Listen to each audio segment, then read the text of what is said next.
São Caetano de Odivelas é uma característica cidade ribeirinha da Amazônia estuarina, né? Dessa Amazônia Atlântica aqui, dessa Amazônia Azul. É uma cidade que foi ocupada pelos jesuítas para a implantação de uma fazenda que supostamente foi implantada para subsidiar o colégio jesuíta da cidade da Vigia. Então os jesuítas chegaram aqui neste torrão de terra aqui por volta de 1737 e implantaram essa fazenda.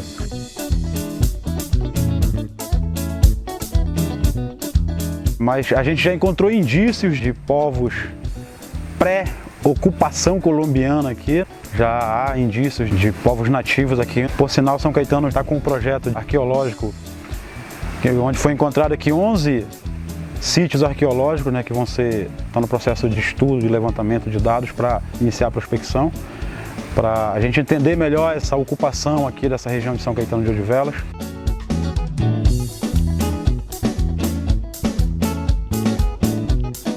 O nome Odivelas, por sinal, é uma cidade portuguesa e era um hábito que os jesuítas, né, chegaram no estado do Pará, está cheio de cidades homônimas portuguesas, né, Soure, Breves, Afuá, Muaná, Monte Alegre, Alenquer e por aí vai, Bragança.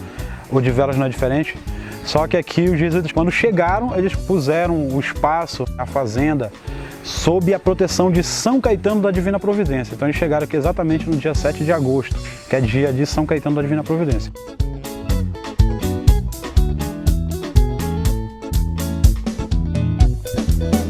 Após a expulsão dos jesuítas aqui pelo Marquês de Pombal, a fazenda virou freguesia e passou a se chamar São Caetano de Odivelas. São Caetano por conta do santo e Odivelas em homenagem ao chefe dessa delegação jesuíta aqui, que teria sido um padre português oriundo da cidade de Odivelas. E por esse hábito de botar o nome de cidade portuguesa, a gente colocou o nome do lugar Odivelas. E com o passar do tempo virou São Caetano de Odivelas. Depois virou vila. Foi elevada à categoria de cidade em 1895, mas em 1930 isso foi revogado, aí São Caetano voltou a pertencer uma parte à Vigia, outra parte a Curuçá, e a emancipação política e econômica se deu de fato em 1935.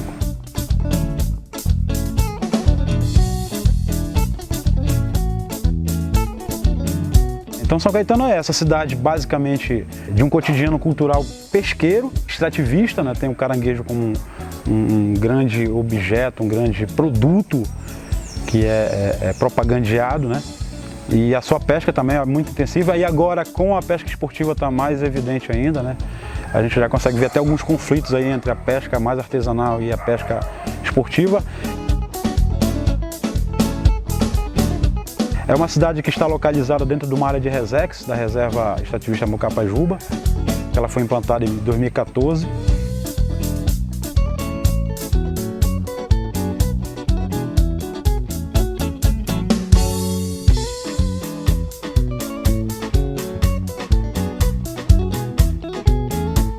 E após a reforma da estrada em 2006, a cidade se aproximou um pouquinho mais da capital. Hoje tu consegue ver um pouquinho mais a influência, as benesses e mazelas sociais da capital, né, devido a essa aproximação a partir da estrada.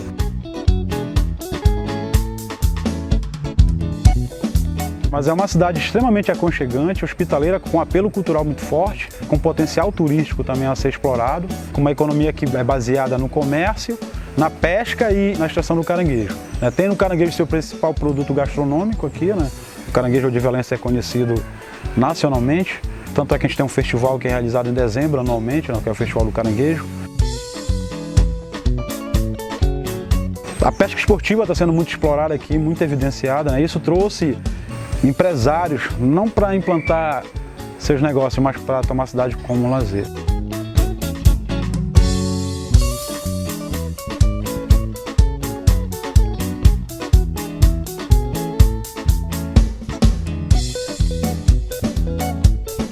Se tu analisar, a sede do município está dentro de uma ilha.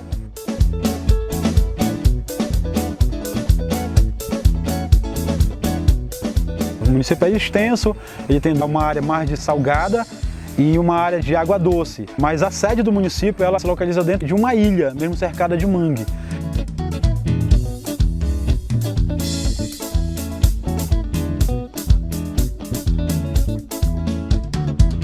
Não tinha como fugir dessa questão da relação com o manguezal mesmo, com a extração do caranguejo e com a própria pesca. E um detalhe, né? O rio Mojuim, ele sofre influência direta ainda do rio Amazonas, né? Ele sai na Baía do Marajó, ele nem sai ainda no oceano. Entende? Mas aqui a gente tem uma água salobra, não chega a ser uma água salgada. Em alguns momentos ela está um pouquinho mais salobra e em algum momento ela está um pouquinho bem mais salgadas assim. Ele depende muito da incidência do inverno, né? Das águas de inverno que dão essa característica para o rio. Esse Nordeste paraense todinho é área de manguezal, né? Desde Mosqueiro, né? Para cá toda é área de manguezal. A área de São Caetano, o manguezal de São Caetano é um dos mais preservados dessa faixa contínua. Aqui ainda não tem esse hábito de invadir o mangue. Há a incidência de alguma invasão, de construção no mangue, mas assim, não chega a ser tão preocupante quanto em outros lugares. Eu não estou querendo amenizar a situação, mas ainda é uma área muito preservada. Tu consegue percebe manguezais aqui enormes, assim. Árvores com 10, 12, 15 metros de altura, né? Consigo te dizer que sai em torno de 20 a 25 mil caranguejos dia dos manguezais de São Caetano e do entorno.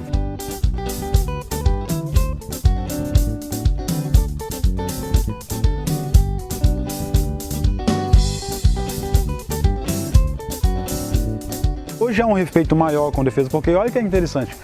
Antigamente o salvatá era visto aqui como um ato de se ir para o mangue. Né, era um ato cultural. Aí depois, com a informação, a comunidade não vai mais para o mangue. Né? Sabe que esse é um período de acasalamento, é um período de respeitar essa defesa do caranguejo.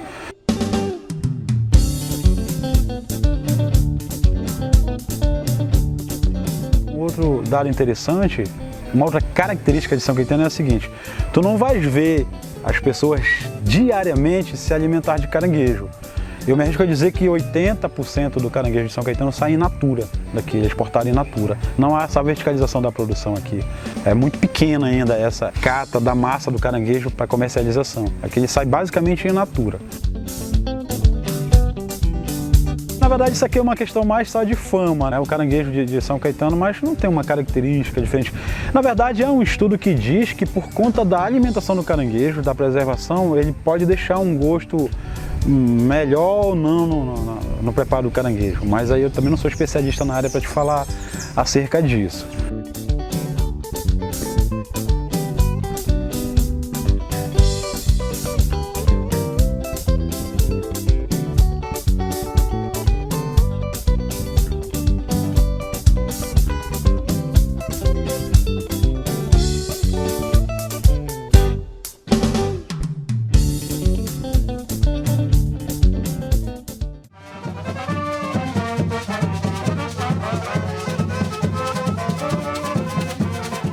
Dentro da área cultural a gente tem os bois de máscaras,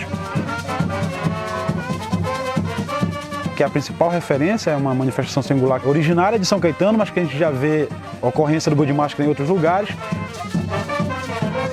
Inclusive já foi para Portugal, né? O Boitinga já foi para o Festival Internacional de Máscaras Ibéricas.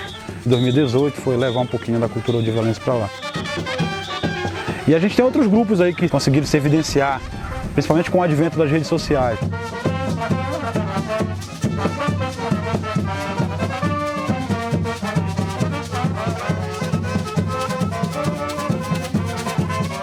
Existem dois termos aqui em São Caetano que estão sendo usados para propagandear, ajudar a propagandear a cultura odivelense, que é o odivelismo, que é encabeçado pelo Andy Santos, que é um excepcional artista visual. Então ele criou esse movimento odivelismo, né, que ele trabalha o cotidiano da pesca.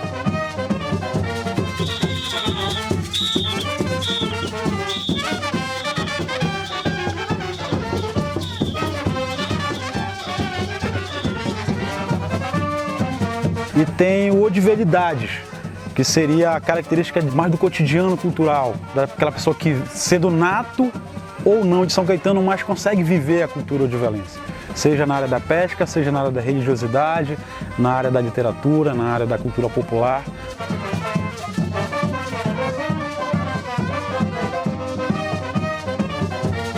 Essa é uma teoria que a gente está discutindo, inclusive já houve publicação nesse sentido, para evidenciar essa identificação, essas subjetividades de quem se relaciona com São Caetano de Odivelas.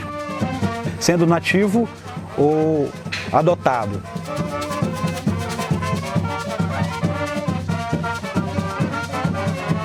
O odivelismo, mas na área da arte visual, já a odivelidade é um pouquinho mais amplo. Ela abrange mais a questão da música, costume, vivência, alimentação, gastronomia. É aquela história que a pessoa sai do território, mas mantém a sua territorialidade, seja onde ela estiver.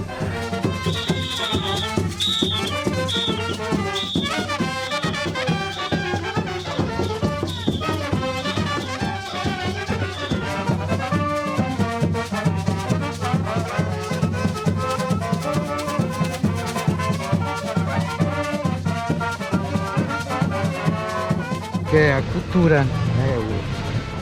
A cultura aqui da cidade, feita aqui nas praças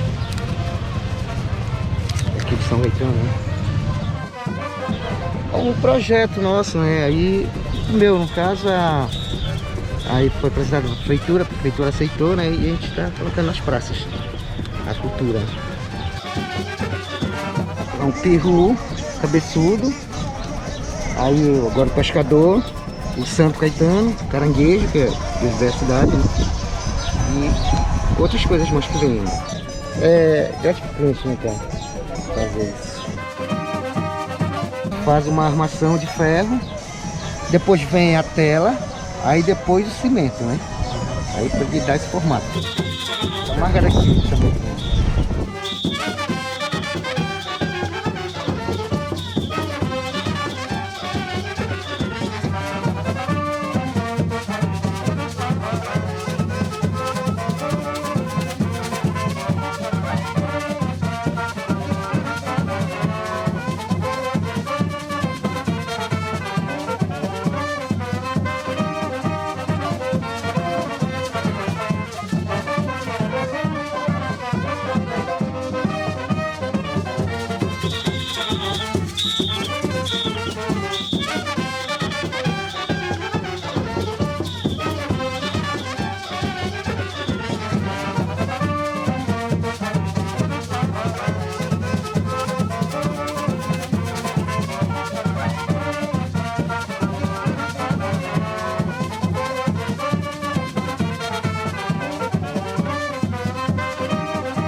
Tem duas bandas de música, né? Sabendo que no Nordeste Paraense, historicamente, as bandas de música são muito fortes.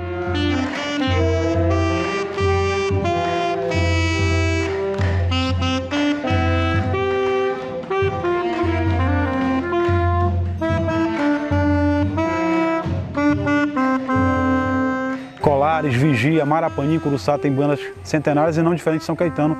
Tem duas bandas centenárias aqui, a Rodrigues dos Santos e a Milícia Odivelense.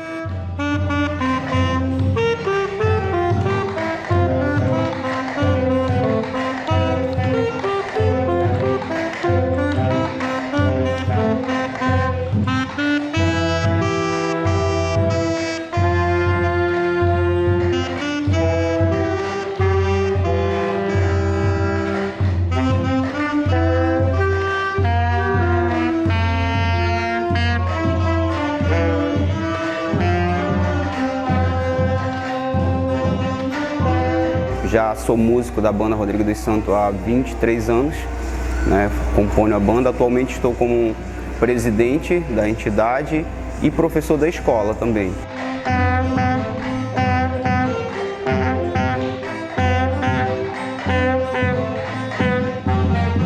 A banda Rodrigues dos Santos, ela é uma das bandas mais antigas do estado do Pará, ela tem 141 anos e a gente tem duas bandas centenárias dentro do município, né, que é a Rodrigues dos Santos e a Milícia Odivelense. E é um trabalho assim que vem se expandindo, tanto que a gente já tem outros trabalhos de extensão para os interiores do município.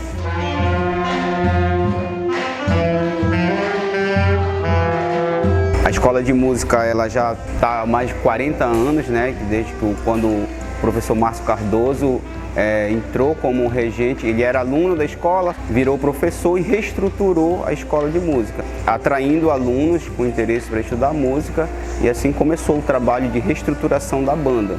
A escola de música tem esse propósito de valorizar a cultura, que ela é muito forte, muito rica no nosso município, e a gente então vem trabalhando com crianças, com jovens, com adolescentes, não só a parte do profissionalismo com relação à música, mas também a parte da cidadania, né, resgatando, dando valores para os alunos, resgatando muitos alunos de situação de risco, de vulnerabilidade do nosso município. Então, o trabalho da escola é esse aí.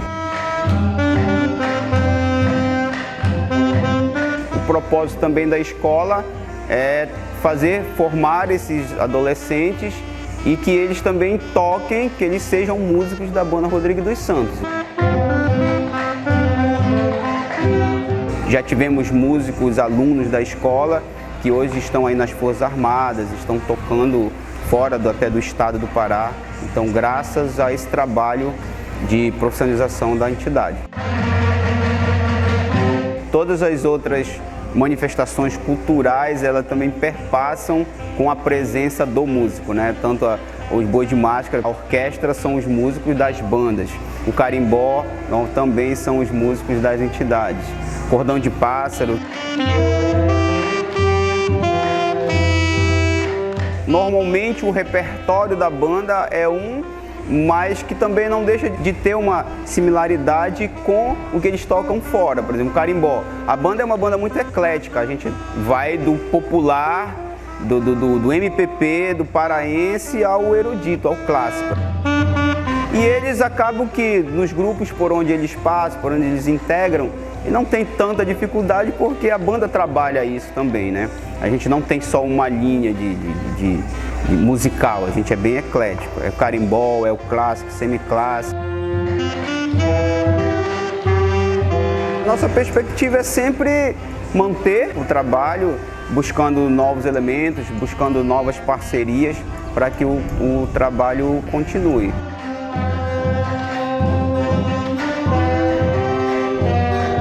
Tem uma procura muito grande das famílias, dos municípios que gostam, que querem ver o seu filho tocando, sendo um músico das bandas, entendeu? Então isso aqui é muito forte na população, de querer ver os seus filhos, seus netos, seus sobrinhos tocando na banda.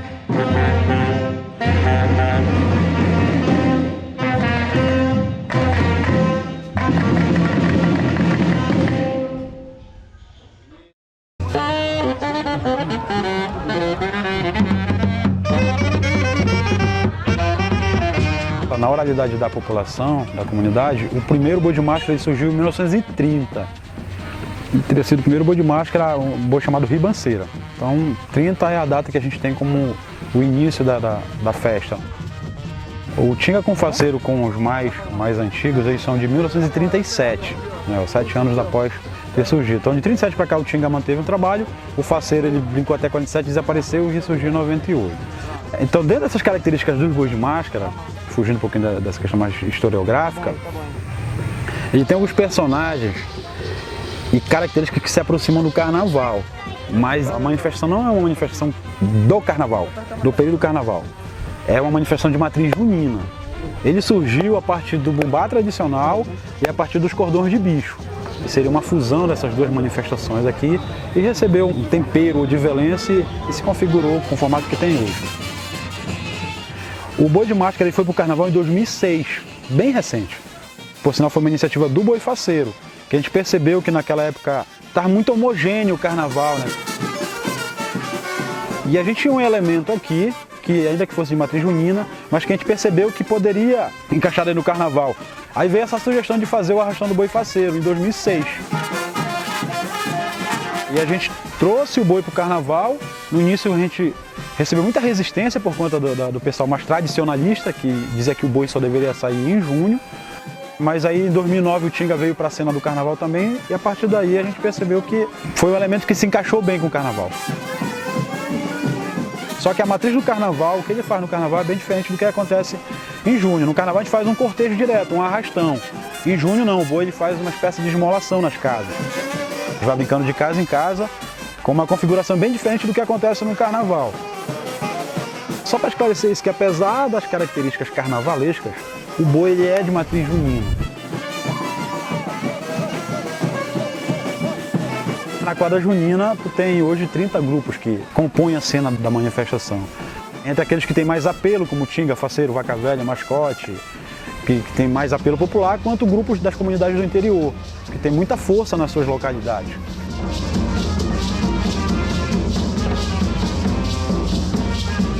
A principal característica do boi de máscara é assim, ele é uma manifestação porque ele mistura música, dança, teatro, tem uma cena muito eclética. Ele se caracteriza basicamente por 3 personagens, além da figura central, que é um boi, ou pode ser um outro animal, que apesar de se chamar boi de máscara, mas um outro animal pode fazer parte da cena. O centro da cena pode ser um veado, pode ser um leão, pode ser uma zebra, como aconteceu, pode ser um elefante, pode ser um dinossauro. A regra é que seja quadrúpede para que 2 pessoas possam vestir a figura. Uma coisa bacana do boi de máscara é que a ideia é imitar a figura de um boi de verdade, no tamanho, na proporção, e inclusive são 2 pessoas que vestem a figura. E diferente do bumbá tradicional, o couro não é adornado. O único adereço é uma fita colorida, com 2 cores normalmente, que é alusiva a cada grupo. Cada figura central tem uma fita de uma cor. No caso do faceiro, a gente usa o vermelho e o amarelo, que são cores alusivas ao município de São Caetano. Tu tem o Tinga, que é verde e amarelo, tu tem a vaca, que é vermelho e branco, aí cada grupo vê cores de fitas diferentes, mas é o único enfeite que tu vai ver, porque a ideia é, tanto na dança quanto nos movimentos, é imitar a figura de um boi de verdade.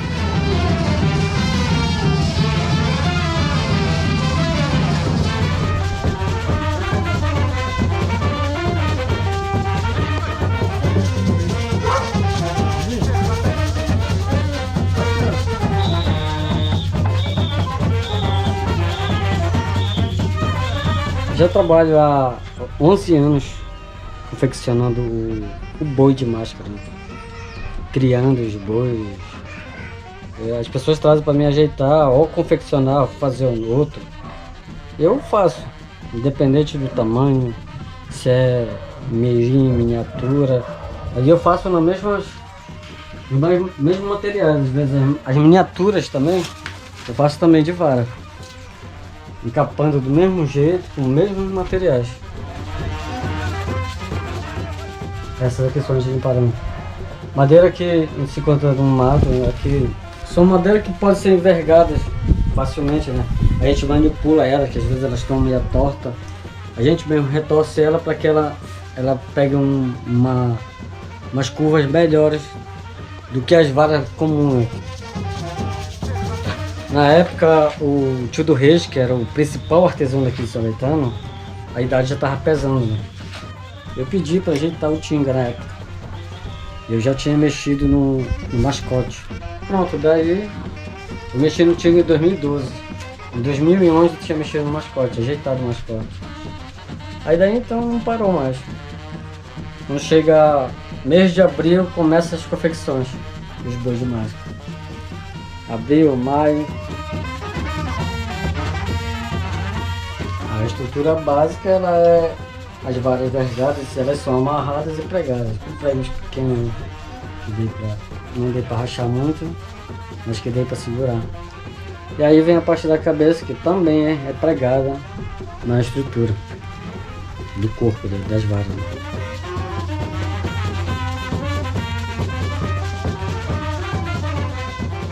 No todo, uma vez eu pesei o Tinga, ele pesava 17 quilos.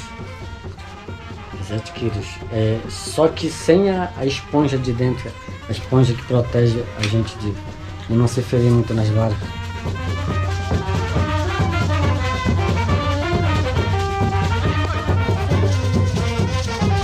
Eu comecei com o mascote por conta disso, né? O mascote é outra brincadeira também. Aí eu brincava debaixo dele. E com isso, a dificuldade do tio do Reis, o dono pediu se eu podia ajeitar o mascote. Aí eu disse que sim, e eu ajeitei. Eu dei uma ajeitada que a cabeça estava... As varas, às vezes, elas racham, elas soltam o prego ao pregar, e às vezes o boi cai e acaba rachando a vara, quebrando. E o mascote ele estava com esse problema, que a cabeça estava mexendo. Aí o dono pediu que eu ajeitasse. Daí eu parei de dançar, de perna hoje em dia eu já não danço. Mas o artesão ainda continua trabalhando. Aí chega essa época, eu até paro de trabalhar para fora, né, com construção civil. Já estou 1 mês e meio em casa. Fico feliz, principalmente quando alguém elogia uma das minhas artes, né? E é bacana, é muito bacana saber, assim, o pessoal de fora, às vezes fica mais coisa do que a gente, sabe? Eles ficam, tem uns mesmo, cara, eu fico passado com quanta beleza, quanta cultura aqui para conhecer ainda.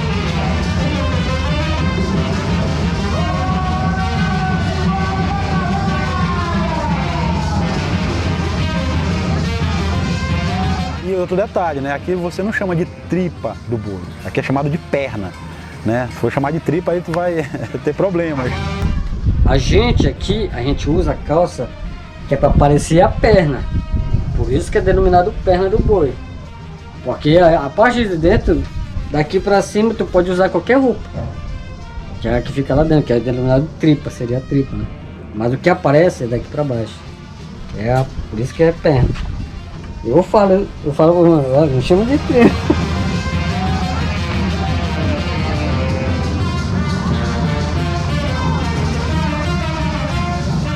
Uma figura dessa pesa em torno de 60 quilos. Daí 2 pessoas para dar vida, né? Para fazer a figura movimentar.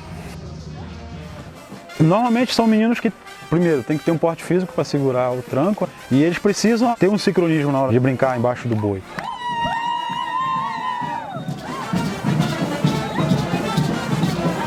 Até a predisposição pode ser de qualquer pessoa, mas não é qualquer pessoa que pode ser perna do boi. Tem que ter um sincronismo, tem que ter uma certa força para dar vida para o bicho.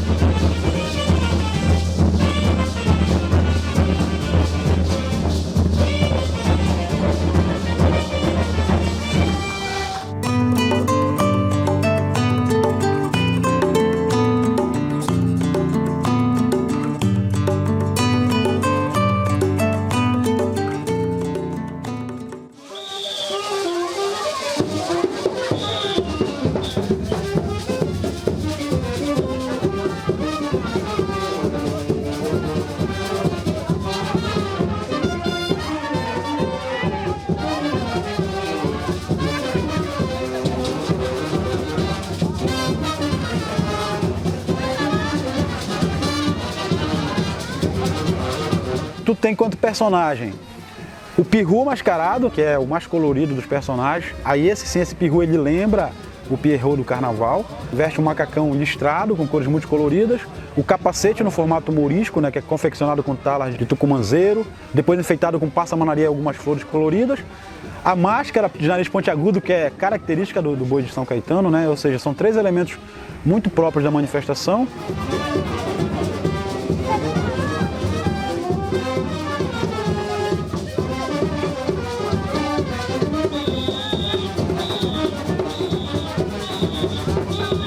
Nunca ninguém me ensinou.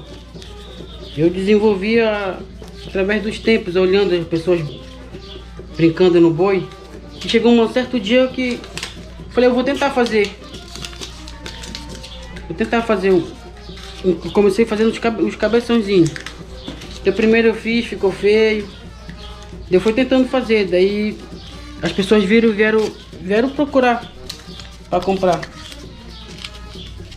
Daí eu fui desenvolvendo a técnica, fui aprimorando mais e estou até hoje, já tem mais de 10 anos fazendo isso.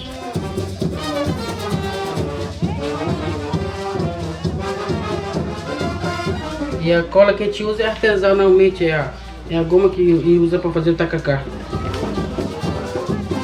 Começa com molde, a gente vai encapando, botando papel, quando espera secar um pouquinho, tira. Bota um pouquinho para secar, quando seca a gente bota o chapéuzinho. E depois cola o nariz. Depois encapa de novo para depois pintar.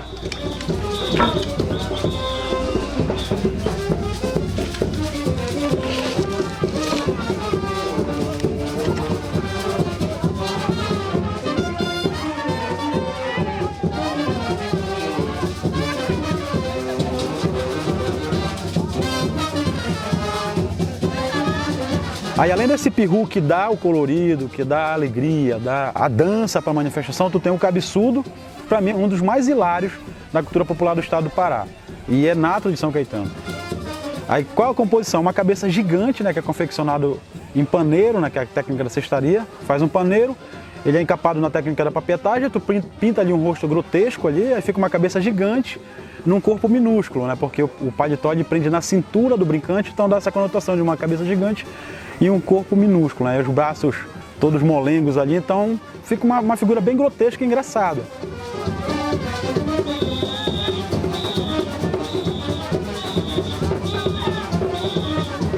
O cabeçudo, que a gente já está até vendo em outros movimentos culturais aí, ele surgiu ali no início da década de 70 por um senhor chamado Paranga, que se fantasiou na verdade de buchuda, ele pôs uma caixa na cabeça, pintou um rosto e a partir daí a figura ganhou adeptos. O formato atual do cabeçudo, com o paneiro, com a pintura feita em tinta sintética, é um formato já dado pelo principal artesão dos cabeçudos, que é o Edgar. Isso já no início dos anos 80 foi ele quem configurou o cabeçudo dessa forma. Então ele, hoje, pelo formato que tem, é o principal responsável. Mas assim, hoje tu já consegue ver cabeçudos que imitam figuras da cultura pop. Tu já vê até cabeçudo de Homem-Aranha, cabeçudo zumbi, cabeçudo vampiro. Tu já vê uma certa influência da cultura pop. Mas de tempos em tempos ele volta para a configuração mais tradicional dele, né? O rosto, a imitação da cor da pele e tudo mais. Tipo, aqui já criamos uma equipe, os Supremos de Sanca, para ajudar os bois de São Caetano, todos os bois. Sair um boi ali, a gente vai lá, tá precisando de ajuda, bora, não tem cabeçudo, a gente pega os cabeçudos, nós se reúne, todo mundo, e vamos lá fazer aquela brincadeira pro boi. Aqui tudo começou quando nós começamos assim, montar uns cabeçudos dos Coringa, há tempos atrás, uns 5 anos atrás, montamos cabeçudos dos Coringa. Assim foi indo, começamos com 10 cabeçudos, aí veio o segundo ano, botamos 15. Tem outras equipes aí do Vovozinho também, que é a equipe de cabeçudo. Inclusive é a mesma quantidade que a gente, né? Aí esse ano a gente resolveu montar uma equipe grande para fazer uma coisa bonita na cultura. Aí os cabeçudos aqui do odivelismo, aqui do meu amigo aqui Anderson, que fez o odivelismo aqui no nossos cabeçudos. O estilo da pintura dele tá mostrando a terra de São Caetano. Ele tá mostrando o mangal. O cinza se referencia o barro, o caranguejo, o rio Mojuí, tudo isso.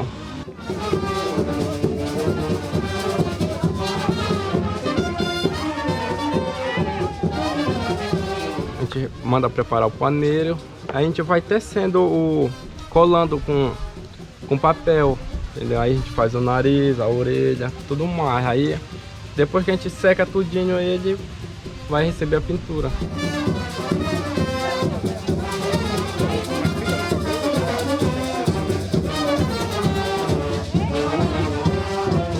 Se for gente adulto, é cabeçudo grande. Já é pré-adolescente, já é médio. Aí criança já... Durante a gente encapando ele tudo, botando a orelha, demorou um dia para secar. Aí no outro dia a gente já dá uma encapada. Se secou tudo ele, todos, a gente bota papel branco para passar a pintura. Essa aqui é de papelão. Tem umas que são de papelão e umas são de borracha. Esses aqui são os paletó dos cabeçudos. A gente monta tudinho ele, costura, faz as mãos.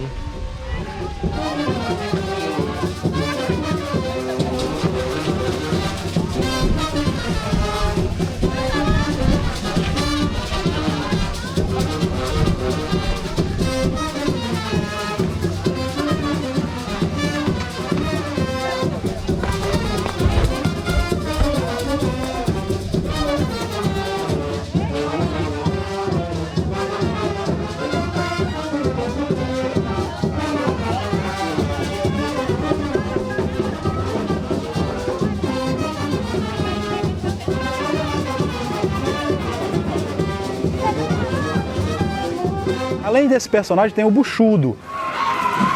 buchudo, ele não tem um compromisso com a estética. Tanto é que não consegue descrever ele esteticamente. Então buchudo é qualquer pessoa que destoe do cabeçudo ou do pirrudo pode dizer que é um buchudo. Então ele pode ser um personagem da cultura pop, ele pode ser um demônio, pode ser uma bruxa, pode ser um fantasma, um personagem da política, ou uma mistura disso tudo. Ele tem que ser errante mesmo, grotesco, e a história dele é interagir de modo irreverente com a população. O único personagem que foi remanescente do Bubá tradicional nessa história, que tu vai ver na cena de alguns grupos, é o vaqueiro. Mas ele é uma figura que tu vai ver em um ou outro grupo, ele não é constante em todos os grupos. Quando chega junho já há uma preocupação dos grupos prepararem uma agenda própria, para não cruzar datas entre eles, para que cada um grupo saia por dia aqui. E como tu tem uma gama muito grande de grupos, tu praticamente tem um boi por dia durante a quadra junina aqui em São Caetano.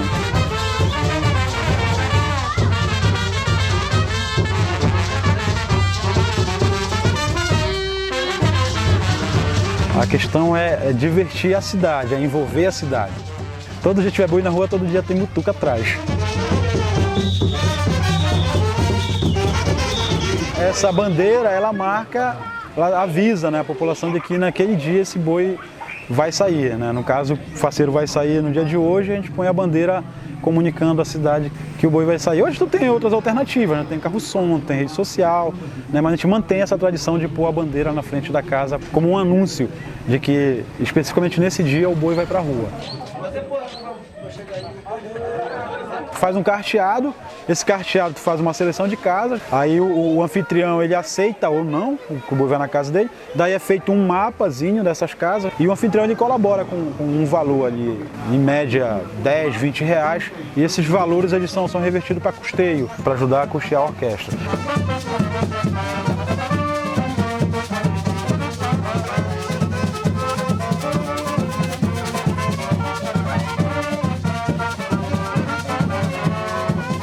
Mas é um valor que já não sustenta mais a manifestação, né? Hoje, se tu não tiver ajuda externa, e eu me refiro não só à gestão pública, mas também a colaboradores, admiradores, patrocinadores, se não tiver essa ajuda externa, a manifestação realmente está ficando insustentável. Ela ficou muito monetizada atualmente. Normalmente nas viagens há um cachê que é pago e esses cachês ajudam na manutenção e na confecção da manifestação mesmo, porque existem dois momentos no boi de máscaras. O da preparação, o da produção, que tu tem que mandar fazer máscara, capacete, reformar a figura do boi, comprar couro para curimbó, instrumento, camisa da orquestra. Então é um momento muito difícil da manifestação esse, porque tu precisa canalizar recursos para subsidiar isso. E depois tu tem o momento das saídas do boi, que é o espetáculo, a cena que tem um outro custo. Hoje tu só consegue ajuda para esse custo da cena. Tu ainda está com problema para arrumar a gente para garantir esse apoio para a preparação, para essa produção anterior à safra junina em si, propriamente dita.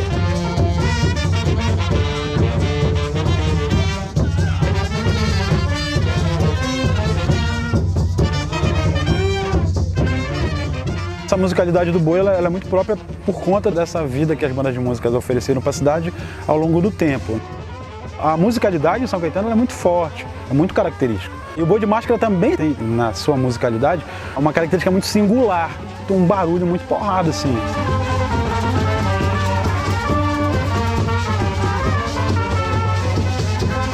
São sambas e marchas de boi que a gente chama. Sambas de boi e marchas de boi são características, são composições próprias do boi, um ritmo próprio da manifestação.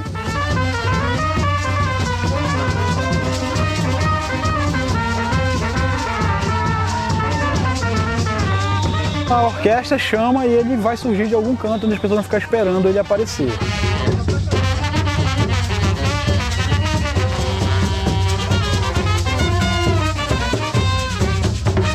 Não tem uma história, não tem um enredo a ser seguido, ele é muito espontâneo, é de improviso mesmo.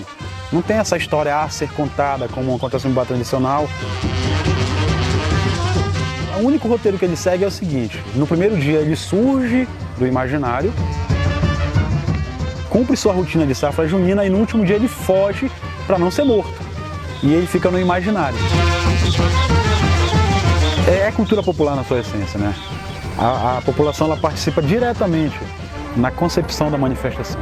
Tu pode até ter grupos organizados por pessoas, por famílias, né, por entidades, mas quem dita a dinâmica é a população. Ela se envolve de forma muito direta, seja na produção da fantasia, seja na produção dos adereços e seja recebendo o boi na sua casa.